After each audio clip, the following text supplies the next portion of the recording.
Brother's wife, sister-in-law, is pregnant with their first child and had a baby shower over the weekend. I was not invited to the shower, but my brother sent me a gift registry. I didn't buy anything because I'm not invited, so why should I buy a gift? My sister-in-law asked me what I got for her on Monday after the shower, and I said I'm not getting anything. She teared up and asked me why. I simply said that I was not invited, so I didn't think I needed to buy a gift. I did buy a congrats on your baby card for them. My brother is angry at me, and my sister-in-law is apparently really upset. Sister-in-law and I don't get along at all, so they think I'm doing this to be rude and retaliatory. I think it's rude to not invite guests to your baby shower but still expect them to give you a gift. My brother says I'm immediate family, so the etiquette rules don't apply, and I should not have said it so bluntly to his wife's face. I said I'm happy for him and his wife, but I'm not getting a gift for them. Then I hung up. The rest of the family aren't getting in the middle of this and are just telling us to sort it out amongst ourselves. What do you think? Am I the a-hole? Information. They told me they could only invite a limited number of people. I know there are other reasons, and she was only saying that to be diplomatic. There were 20 invitations sent out. Our parents, her parents, and all their friends.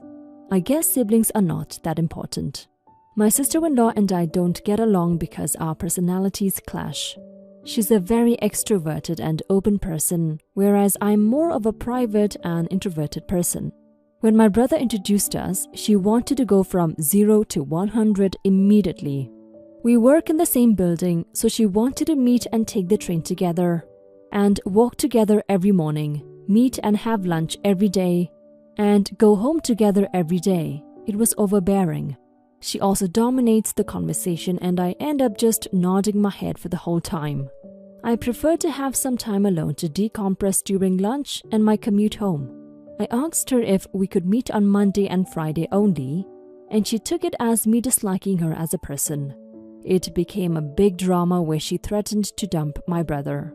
When she came with us, family vacation, I offended her again because I don't like sharing clothes, makeup, skincare, food or drinks with others due to hygiene reasons. She's the opposite and loves to share and expects everyone to be open to sharing too. I know this sounds petty and that I'm not without fault. Basically, that is the reason we don't get along. Not the a-hole OP.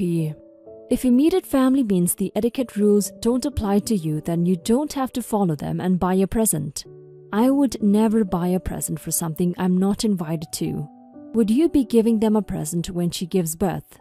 Maybe pointing it out if you're going to will possibly calm them down. Not that you have to, but just in case you want to appease them and get them off your back. Now for some comments. Not the a-hole. In fact, they are so much the a-holes they deserve a passive-aggressive response. I had a similar thing with my sister-in-law, wanted my money and gifts but not my presents. For both showers, she threw herself. In lieu of a gift, I gave her a homemade coupon book for free babysitting. Oldest niece is 5 and sister-in-law has never claimed a single one. Don't want me around? Well, my gift is offering to be around even more. Not the a-hole. Your family isn't getting in the middle because they know you are right but don't want to deal with a crazy entitled pregnant lady. After the kid was born, give them a gift. Something really nice like opening a college savings fund, or something you can monogram or engrave with a personal message from you. Basically a gift from you to the kid that their crazy entitled mom can't use for herself or claim to have given the child. It's pretty rude to not invite local, close immediate family to a gift-giving party like a baby shower, especially when lots of other family members were invited, yet still expect them to give you a gift. I get not inviting extended out-of-town family because they don't live in the area and they're probably fine sending a present without an invite.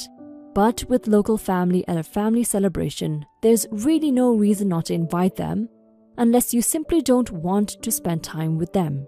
Which is probably why OP wasn't invited to the shower. The sister-in-law is free to invite only who she wants to, but she shouldn't expect a present from anyone who wasn't invited. Story 2. My 27 male's girlfriend, 27 female, and I started dating 3 years ago. She has an 8-year-old son from her previous relationship. We also had a daughter born at the end of last year. Things are great. Having a baby is the height of human experience, no question. We live together, the 4 of us. The biological father of her son is in his life. He gets him every other weekend, and on Tuesdays and Thursdays picks him up for a few hours after school and returns him before bed. I'm not going to add my opinion of him as a father because I don't feel it's my place or relevant to what's going on. All I will say is we have him 80% of the time and provide everything for him. He doesn't have clothes at his father's. We pack him a bag every weekend he goes to stay over there. As far as support goes, he gives my girlfriend $400 every month. Not through a court order, just something they agreed on years ago. Here's where my dilemma comes in. I don't think it's fair after finding out what he makes. To me, he's been getting off cheap for a long time now. Not having him sleep at his house but 4 days a month means, in my opinion, he should be providing as much as he can for his son. I got the ball rolling on this a while ago. My girlfriend was against it and apprehensive at first, which really offended me as it felt like she was protecting her ex's feelings at the expense of our family's well-being. So there were plenty of arguments and nights spent sleeping away from each other. I unfortunately had to resort to an ultimatum of sorts, as it had gotten past the point of frustration for me to have to worry about anything of a financial burden when we were leaving money on the table. So eventually I talked her into it. She filed for a court order. I guess when the father found out, he flipped out in anger, saying it was bullshit and my girlfriend had no right to do this to him. To me, this is manipulation. You would only be angry about going to court if you knew the court was going to take a fair amount, what they deem acceptable for him to provide based on his income. This is him trying to get out of paying for his son, and to me it's shitty behavior, so he's pissed off. To my girlfriend, the way I went about forcing the issue was unbecoming of me. I don't really care, as when the money we receive increases, our lives will be more comfortable. I think she will see I was right when this happens. I'm curious to see what outsiders think of this. Am I the a-hole here? OP, you're the a-hole for convincing her to file for child support without encouraging her to have a conversation with her ex first. That too is a form of manipulation. What he pays in child support is an issue between those two, not you. If you really thought he was paying less than what he should have, you should have encouraged her to talk with him about maybe paying more and taking legal action if that didn't pan out. You literally saying, "I talked her into it," is manipulation, pure and simple, even if you thought you were doing the right thing. Now for some comments. You're the a-hole. It's extremely unlikely that you're going to get much more than $400 for one child with him making only $40K a year. You manipulated your girlfriend into ruining what seemed to be a great co-parenting relationship because you're money hungry. The petty side of me really hopes he goes for 50-50 custody and you lose out on child support completely, or that the court takes a look at his finances and lower the amount he's giving, which is very possible. Good luck, a-hole. You're the a-hole. I am a stepmother, so I get frustration, but you shouldn't always act on it. You convinced your partner to do something she isn't comfortable with.